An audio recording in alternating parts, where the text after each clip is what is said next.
Good morning, everyone, and thank you for joining us for this very special webinar where we look at the Federal Court Workpac versus Rossato ruling and include in that some of the IR reforms. I'm Paul Guerra, Chief Executive of the Victorian Chamber of Commerce and Industry, and it's my very great pleasure to welcome you today. Based on feedback from our members, we know there was a rather large concern expressed at the Federal Court's ruling just on 2 weeks ago. This is a significant ruling and one that may impact your business. Over the next 45 minutes or so, we want you to have the facts. And today we get a fantastic opportunity to hear from two experts who each bring a unique perspective to the case. To provide the insight today, it's with pleasure that I welcome our two experts, Tamsin Lawrence, who's the Deputy Director of Workplace Relations at the Australian Chamber of Commerce and Industry, and Katie Tofters, General Manager of Workplace Relations at the Victorian Chamber of Commerce. Katie heads up our workplace relations team here at the Chamber and will be talking about the implications of this decision for your business, while Tamsin holds an instrumental role leading ACCI's advocacy and federal government response to this decision and the federal government's IR reform process more broadly. With that, let's get underway. And Katie, perhaps I might get you to provide an overview of the recent decision and the implications for the business. Welcome, Katie. Thank you, Paul. Good morning. The Workpac versus Rossato case is a significant decision which has determined a casual employee to be permanent and therefore entitled to be paid for leave and public holidays. There's another recent case with a similar outcome called Workpac versus Scheme. What we're seeing in these cases is that the court will look beyond the contract of employment and assess the true nature of the employment relationship to determine if the employee is casual or permanent. The contract is also considered, but it's not definitive. So if the court finds the work performed by the employee is regular, certain, ongoing, and predictable, the court will consider it a permanent employment relationship, not casual, despite having a contract that might state otherwise. So the background to this case is Mr. Rossato was employed by Workpac, a labour hire firm, as a casual production employee, engaged to work on various mine sites. Between 2014 and 2018, Mr. Rossato was employed on 6 consecutive contracts of employment. Mr. Rossato was paid a flat hourly rate, which was higher than the casual rate in the relevant Workpac enterprise agreement. Some of Mr. Rossato's contracts provided for the payment of 25% casual loading, and some contracts contain a 1-hour notice of termination clause. Both features, which might be indicative of casual employment, at least on paper. However, the work to be performed by Mr. Rossato was allocated to him by a roster. Some rosters allocated shifts of up to 7 months in advance. Plus, being on a mine, there was the provision of free on-site accommodation, meaning as he was living on site, there may have been an obligation for him to accept shifts and limited ability for him to reject shifts. Therefore, because Mr. Rossato's ongoing and predictable hours of work, he claimed, like Mr. Skeen, he was a permanent employee and entitled to a payment of leave and public holidays. So in Workpac's response, they didn't deny that Mr. Rossato had regular hours, but instead ran 2 arguments in support of its claim he was a casual. Firstly, Workpac argued Mr. Rossato's pay incorporated a 25% casual loading, and Workpac is therefore entitled to set off any leave amount owed to Mr. Rossato against this. The full court rejected this argument because the contracts did not expressly state the purpose for the casual loading. Another issue was the nature of annual leave or personal carers leave entitlements, which involves both a payment and an authorised absence from work. And the court said that the right to be absent could not be set off by a loading. Workpac also sought to rely on the set-off terms in the new Regulation 2.03A of the Fair Work regulations, which is supposed to prevent double dipping. That is, getting the casual loading up front and then claiming permanent employment benefits at a later time.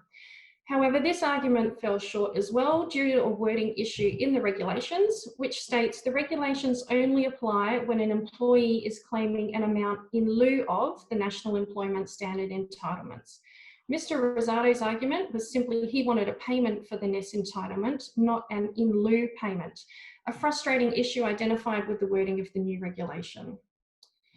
Further, Workpac argued in very simple terms, if they made a mistake in categorising Mr. Rossato as a casual, he was still paid the casual loading, and therefore Workpac was entitled to restitution, that is, recovery of that element of his pay. This argument failed, again in very simple terms, because the full court refused to accept the casual loading paid to Mr. Rossato was paid as a mistake or direct consideration for the leave. So the result of this case is, despite attempting to utilise the set-off opportunities, Workpac was not successful and Mr. Rossato was entitled to the payment of leave and public holidays. So to summarise, we now have a bank of court decisions which supports the notion that long-term regular employees with a firm advanced commitment to work are considered permanent, even if the relationship is described as casual in a contract and they're paid a casual loading. So now we also have a court decision which may prevent employers relying on the double dipping regulation or to set off the casual loading against leave payments that might be owed. So what does this mean for your business? Well, we'll talk about that and what steps you need to take in a moment. But first, back to Paul. Thanks.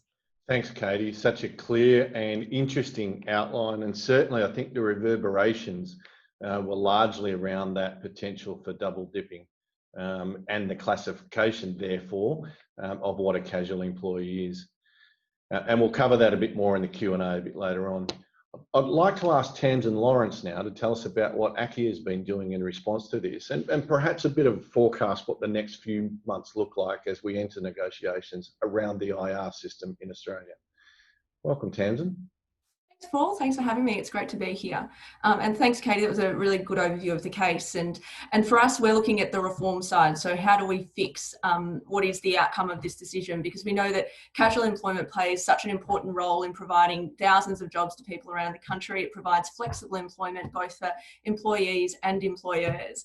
And we know that there's about 1.6 million employees that will meet the definition of a regular casual under this decision of Rossato and the former decision of Scheme. So we know that there's a big concern out there in the community and particularly in the business community, because this has overturned such a long-standing and long-held interpretation of what it is to be a casual that's been interpreted by both the Fair Work Commission and the Federal Court before. But the other particularly concerning thing, as Katie pointed out, is that it was typically understood that if you'd already paid the 25% loading when it came to the court, if you had misclassified someone, that because you'd already paid that in lieu of the entitlements, that would be set off to prevent people from basically, having their cake and eating it too, which the colloquial term for that now is double dipping. So these are the things that are really, I think, in the forefront of our mind when we look to making sure that this doesn't cause the economic destruction that it potentially can. So for us, we're looking at, obviously, we're going into the economic headwinds following COVID. We know that we have incredibly high unemployment. We know that businesses are facing, substantial difficulties at the moment. And for us, we're looking at urgent policies that can, one, prevent business collapse, because the thing about these back pay liabilities is they exist for up to 6 years. So potentially, even if you've had a casual on your books that's no longer with you, there's a chance that they might have a right to make a claim for back pay if they meet this definition that Katie outlined in Rossato and formerly in Scheme. And we also know that the worst thing we need right now is uncertainty for people. The last thing people need in this environment is uncertainty of, do I hire a casual, do I not? Am I potentially exposing myself to unnecessary liability down the track? Have I classified them correctly? So for us, we are very fortunate. As Paul mentioned earlier, that the Prime Minister is moving forward with what he's terming working groups to deal with employers and unions and putting us together in a room and helping us work off a series of topics. And thankfully, casual employment is one of them. In fact, it's one of the big things that we pushed for. Originally, casual employment was going to be bundled up with a couple of other issues, and we said, hang on, this is such a big problem for business. We strongly advocate that you separate it out so that we can get a solution sooner rather than later, because the last thing we want is everyone sitting on these ticking time bombs, not knowing where to move and what to do. So this is forefront of our mind, and we are very lucky to have a seat at the table with a range of other parties to discuss how we might fix this problem. And for us, really unbundling the issues that come out of this case, as I pointed out, the three kind of things we're looking for are: one, certainty going forward. How can we fix the definition of casual employment, or frankly just create one? Because the problem is that the Fair Work Act never defined what a casual was. And that's how this case kind of snowballed into all these problems, because there was nothing defined. So it ended up in the hands of some judges who probably have never run a business before and make a decision that practically creates some pretty huge anomalies for people that they didn't see coming. So for us, that's forefront of our mind. The next one is to deal with this historical liability. So as I pointed out, this goes back 6 years for some people, and the historical liability in some cases could be quite large. So we, one, don't want that to be something that leads to business failure, because at the end of the day, if the business goes bust, employees lose their job. So it's a lose-lose scenario. So we need to deal with that regulation that wasn't working. We either need to create one that does, or look for other solutions that fix the historical liability. And the third thing is, this is a quid pro quo arrangement. No one's going to these negotiations assuming they're going to get everything.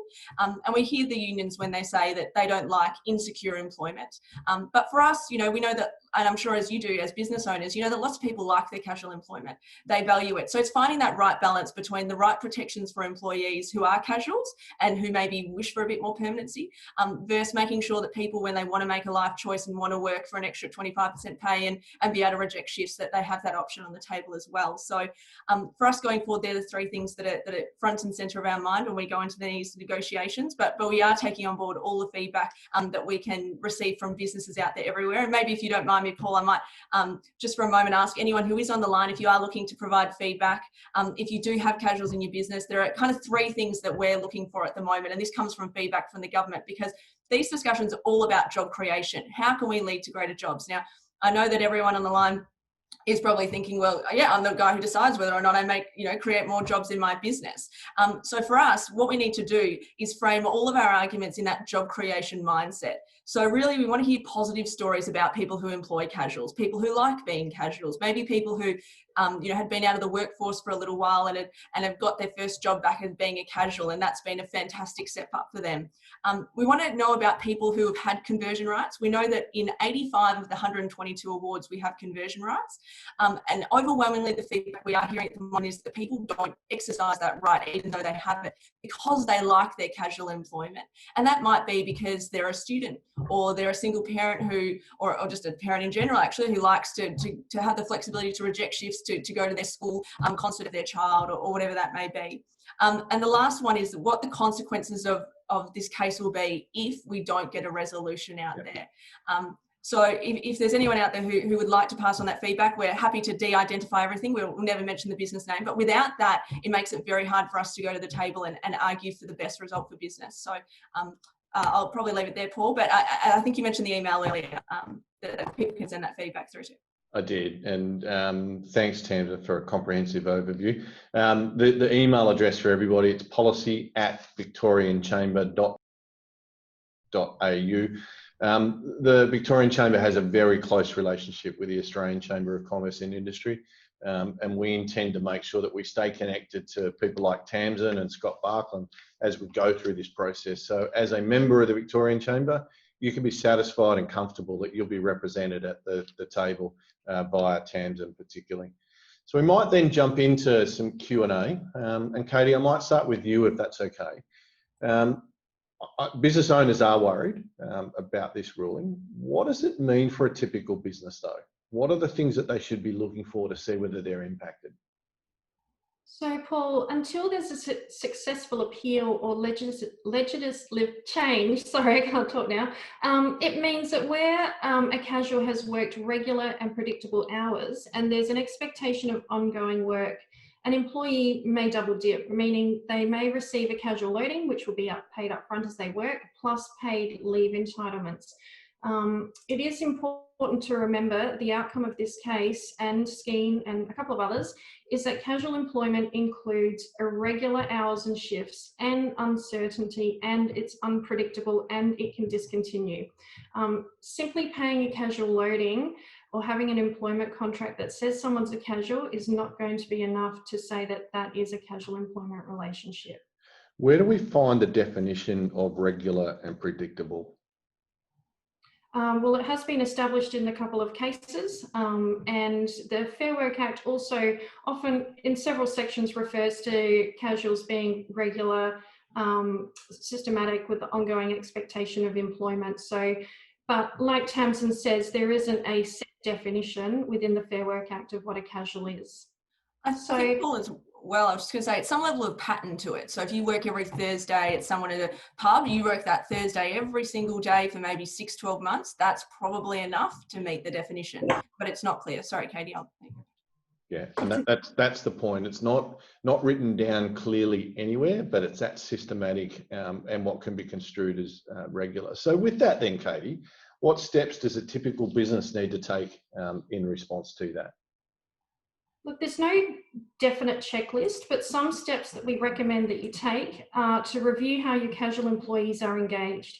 So this means reviewing all existing casual employees, consider converting those who work on a regular and ongoing basis and have a pattern of work to a more permanent employment engagement where practicable. If the employee rejects that offer, keep a record of it. If you're unsure about whether the casual may be regular, seek advice from us. We've got a team of experts here at the Chamber who can assist. We also recommend that any new casuals that are engaged in that manner that is irregular, uncertain, intermittent, unpredictable. And also implement a framework that allows you to monitor the nature of your casual employees. So whether you're regularly reviewing what their pattern of work is, just to make sure that you are across, are they actually, because the relationship can morph over time. So at one point where you think it might be an irregular situation, you may find 6 months down the track it's developed a pattern of working. Yeah. We also recommend that you have a casual contract which states and separately identifies the casual loading paid and that it's paid in compensation for other permanent entitlements. It should also identify that if the employee is ever deemed to be permanent, that they may be required to pay back that casual loading or the employer reserves the right to recoup that money. And another more practical step might be to don't roster casuals too far in advance, change the days and hours that they work, make sure that the casuals know they can elect whether to work or not. Remember, you're offering them work, they don't actually have to take it. And maybe there's a simple mechanism that you can implement. So rather than assuming that they will do a shift that's offered, maybe there's some sort of opportunity for them to elect third shift instead of that. So Katie, could it extend, rather than the example of every Thursday, could it be, and I know there was a question coming through, could it be, say, 10 hours a week, and it's regularly been 10 hours a week over a period of time, it's always 10 hours a week? Can that be construed as regular as well? Yes, it could. And there's a number of unfair dismissal cases which allude to that. Yeah. Okay, great. Tamsin, I might come to you now. The danger in all of this, of course, is the double dipping and therefore the liability, the additional liability that now sits with employers. What are the sort of potential changes to the IR laws that you're wanting to achieve through the roundtables? Yeah, well, as I was pointing out earlier, I think the main thing we need is a bit of certainty as to what a casual is. I think, as you can see on the chat, people are saying, is 6 months long enough? Is 12 months long enough? At what point is that trigger that someone who works a set amount of shifts quite regularly becomes a liability for you in the future? So we're looking at some level of trigger point at which someone makes a decision if they are doing a range of patterns, what's going to commonly be known as casual conversion rights, to give people certainty, to say that at a certain point in time, maybe you were venturing into more of a permanent position than a casual, but you then are elected to have a decision as to whether you stay a casual or you become a permanent. So that's probably something that might assist with that problem of the lack of a definition, but also obviously this historical liability is a huge problem.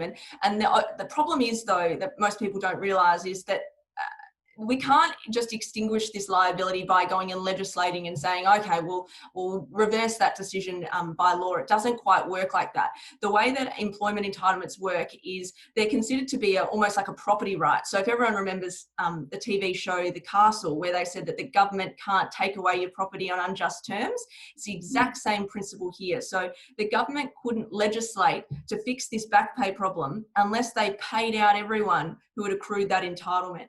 So we've got to come up with a bit more of a more creative solution. And I think one of the things is fixing this setting off ability. So setting off in essence is saying, well, you've already paid 25%, which entitles you to cover things like annual leave or redundancy, etc. How much is that really worth?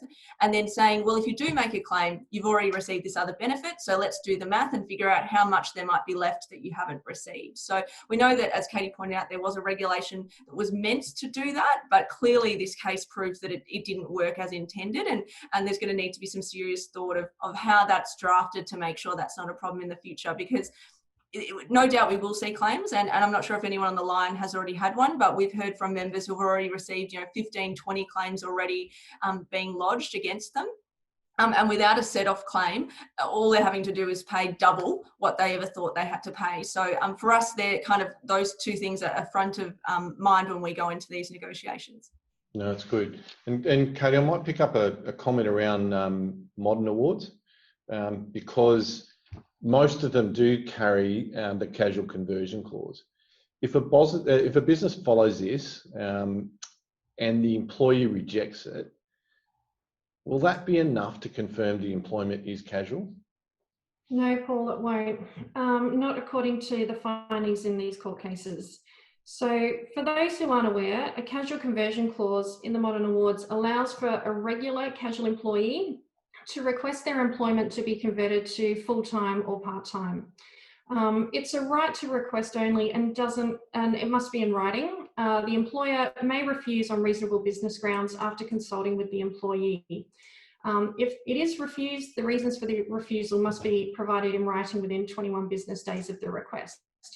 Now, if a dispute arises from a modern award, it's usually taken to the Fair Work Commission, but a dispute about a contract term is taken to the court.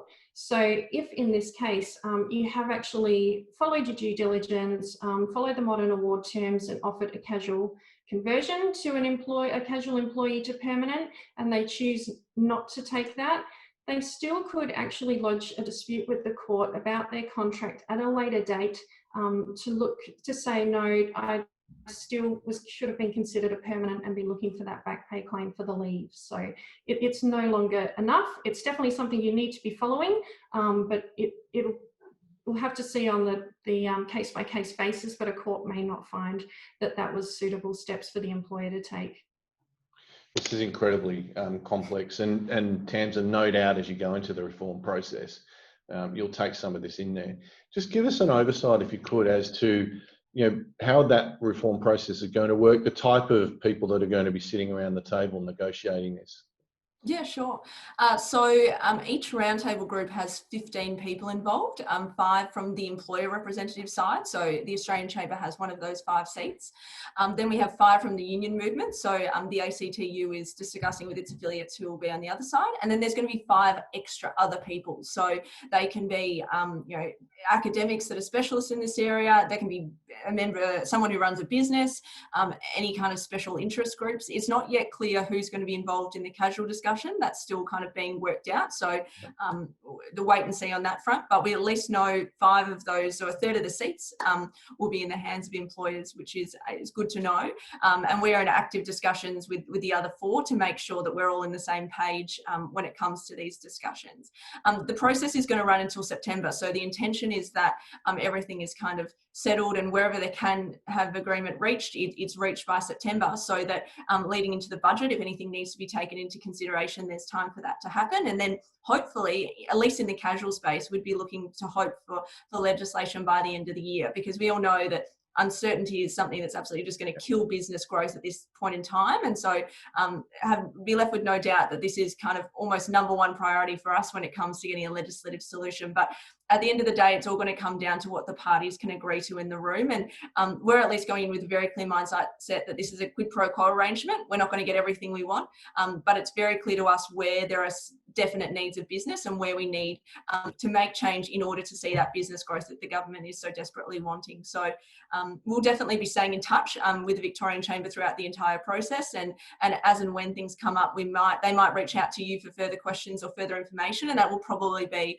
to help us feed into the discussions, because it will be a bit of a long process over the coming months, but it's important that we have that up-to-date feedback to feed into the decisions that are being made around that table. That's brilliant.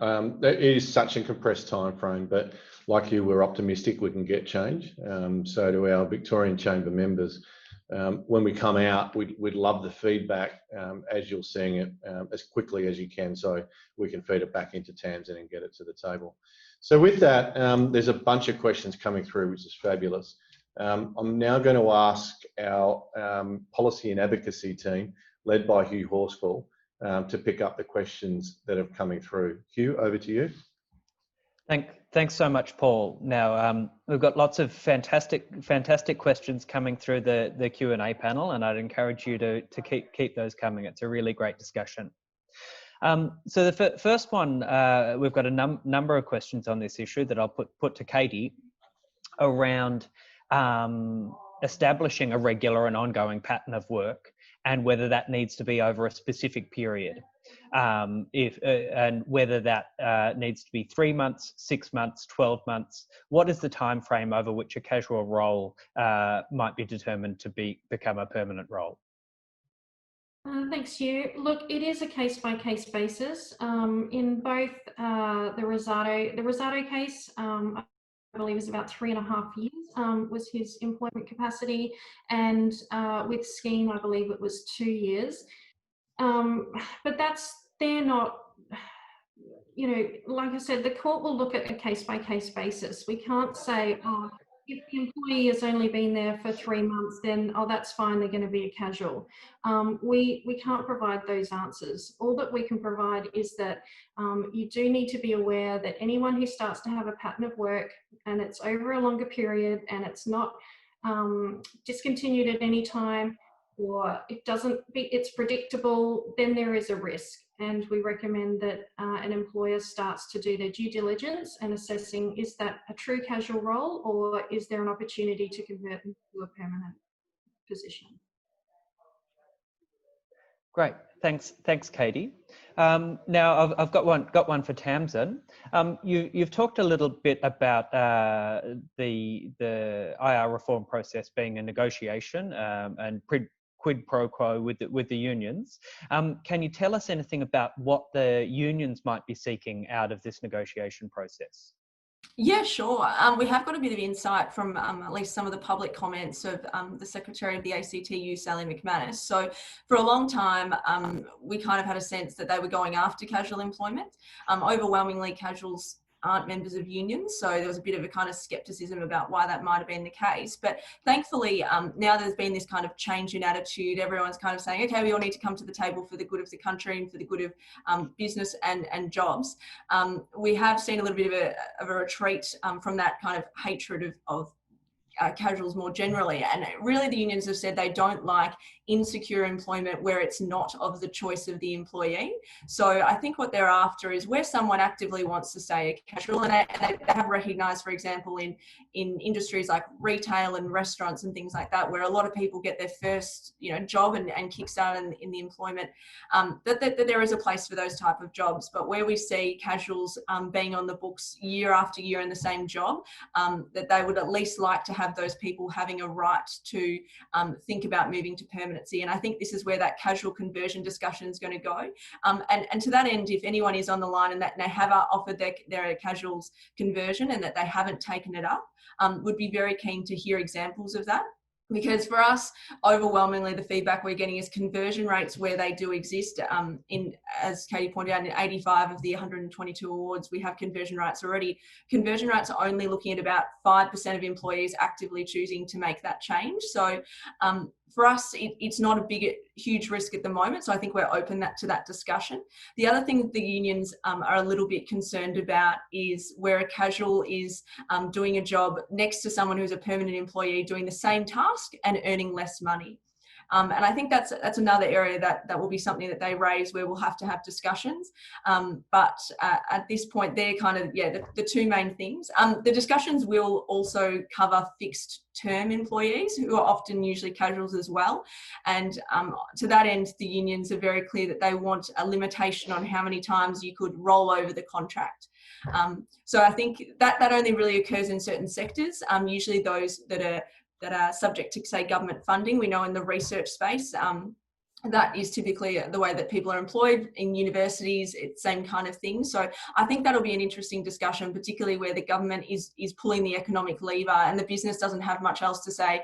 I don't know if I'm going to have money coming in the door, and so I need these fixed term arrangements. So I think that space is definitely up for grabs as well. But to be honest, it seems like the unions are being relatively reasonable. But it will all depend on who they put at the table, I think. Thanks, Tamsin. Now, Katie, we've got quite a few questions coming in from both businesses in labour hire and recruitment space, and also from host employers who hire workers through those businesses. Are there any particular implications of this decision for labour hire and recruitment businesses, or for host employees or employers? Look, there's definitely less risk for a host employer. The employment relationship between the employee and the employer is with their labour hire company. And yeah, look, they're at risk just as anybody is who has a lot of casuals. So maybe hospitality industry as well. They're all going to be at risk. And look, until there's until there's like an appeal or legislative change, we are still, really recommending that people have a look at what casuals they've got on their books, really start to think about and identify if there was a risk of a back pay claim, how much might that be? And if I did have to convert them to permanent, what might be some of those costs to start accruing some of that leave? So yeah, I mean, the facts of this case are that, as I've said before, if you do have long-term casuals with regular patterns of work, they could be deemed to be a permanent employee and entitled to that back pay claim. Thanks, Katie. And I've got another question for you here. If an employee wants to stay casual and an employer has a written email communication to this effect, does this provide any protection if the employee later tries to make a double dip or make a claim for annual leave? Look, it might, but it's not that much different from having an employment contract that states between the two parties that there is a casual arrangement.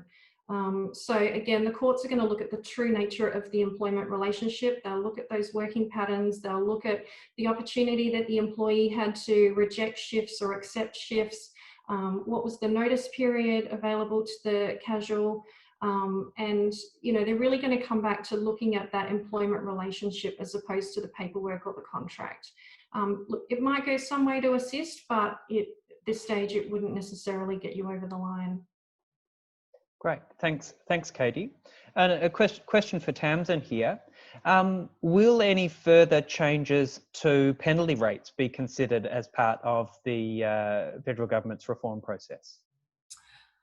Look, I think penalty rates are most likely to come up in a discussion about awards. So one of the other roundtable discussions is focused on what they're saying is awards in distressed industries. So at this stage, that looks like it might focus on the restaurant and hospitality sector, and retail is probably the main focus there. Unfortunately, the unions have already said that if the penalty rates are a no-go zone for them. So I don't think that in that sense that they'll be strictly on the table. But I think that that the way that awards are structured and the way that payment rates are dealt with in awards will be on the table, because we have plenty of examples, for example, in the retail award, where we have 514 different pay rates for people who are either permanent or full-time or part-time, and another 514 different pay rates for casuals. Now, our main argument is it's that complexity that's leading to this rate of underpayment that we saw kind of prior to the whole COVID pandemic problem that was hitting the headlines. So I think that the pay rates will definitely be on the table, and the level of complexity in them. Will penalty rates as such be on the table? I think perhaps it's just too much of a vexed issue. And if we are trying to come to some consensus position, that just might be a little bit of a step too far, and the unions have kind of already said that, but I don't think that ends the discussion about how award rates are set. And I think that's definitely something that's up for discussion. Great, thank you, Tamsin. Now for Katie, a question: does the paid leave entitlements refer to annual leave and public holidays only, or does it include personal and sick leave as well? Good question. So, as I mentioned, in the Rossato case, the court has found that it's not just about the payment of leave, it's also the entitlement to take leave, or be entitled to be paid for a public holiday if you're asked not to work it, but you should have been rostered on for it. So we typically think about the 25% casual loading simply covering off a monetary amount that you would have accrued if you'd accrued leave as a permanent employee. But the court is now taking that further. It's saying that you can be paid for a public holiday and the entitlement for personal or carers leave if you had the right to take that time off. So there is an extension out to that. I mean, traditionally, it's definitely going to be looking at just annual leave provisions, but yeah, this decision does extend that out. We'd also need to look very carefully at the industrial instrument that might be connected to the employment.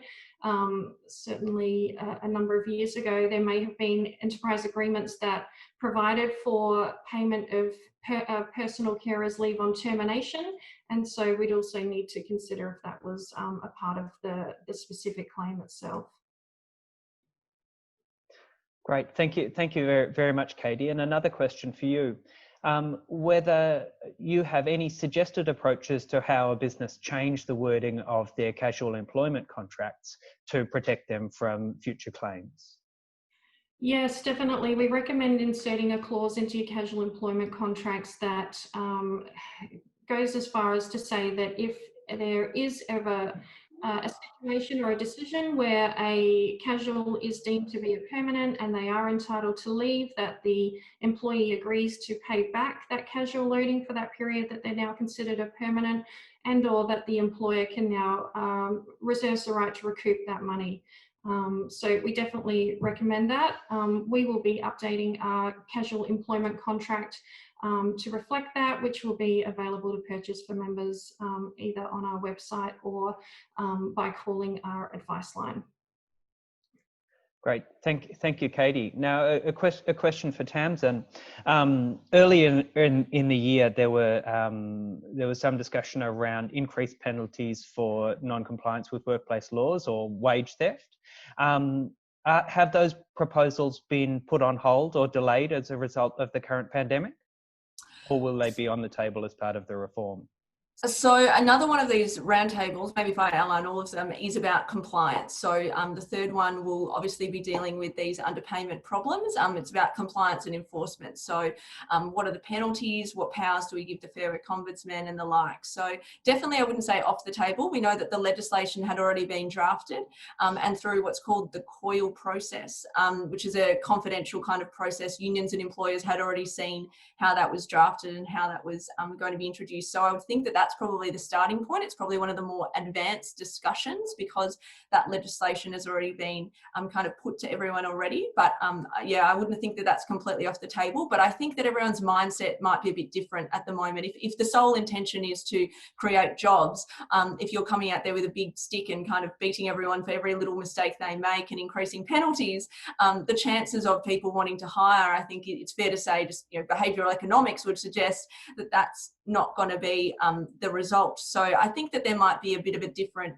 take to it now that we're in a different bit of an economic position, but it's definitely not off the table. But again, if people have suggestions in this space, if they've got any ideas or they want to contribute, if they've been subject to any kind of arrangements with the Fair Work Ombudsman and would like to give feedback on that, would be very interested in hearing their feedback, because we're only keen to make this system better for businesses and to make sure more people can easily comply with the law, which I think will be obviously a discussion largely in the award space. But I think that award discussion and this compliance discussion will go quite hand in hand, because if you fix the complexity problems, you hopefully should fix some of the issues with compliance and maybe won't need those tougher penalties that have been discussed and on the table. So definitely another one to watch this space. Just to give everyone clarity, what are the other working groups? So the first one I mentioned is obviously on casuals and fixed term employees. The next is on awards. The other is on compliance and enforcement. Then there's one on enterprise agreements, and the last one's on what's called greenfield enterprise agreements. So that's mainly in the big mining and construction sector for that side of things. Right, Hugh, I think we've probably got time for one more question. Great, and I think we've got a good one here to close off that I'll put to either Tamsin or Katie around what do you expect to be the time frame to be until there is some clarity on legislative or regulatory response? I'll let you answer that, Tamsin. I would say, given we know that the deadline for us to end our discussions is the end of September with the unions, I think if we don't have some level of consensus there, then it will need to be another approach for pushing for legislative reform. But I would think by the end of the year, we should hopefully see some level of movement on this front. We know that the Attorney General is more than aware of the problem, and he said that it frankly just doesn't pass the pub test, which I think everyone can agree with. But what is the other kind of trade-off for the unions? That's not yet completely clear. So I would think watch this space, but I would say by year's end, we would hope to have some movement, whether that be a consensus approach between the unions or the government just moving on its own unilaterally to legislate to stop further double dipping. I think that's probably the time frame, because we know that there's such a large exposure out there and it's such a risk to business. I think that it is top priority for a lot of people on for that basis. Yeah. So just one follow-up for me, and I know you can't give an absolute. What's the likelihood of Workpac challenging the decision further? And as we sit today, is the liability with potential businesses until that's challenged, if it is challenged? Maybe if I do the first half, Katie, you can do the second half, if that suits. So the likelihood of Workpac, hard to say. I think before this case was handed down, this 300-page judgment, everyone would have said 100% either way, if the unions lose or if the employees lose, this is getting challenged to the High Court. But in order to go to the High Court, you need to prove that you have some level of public interest in the decision.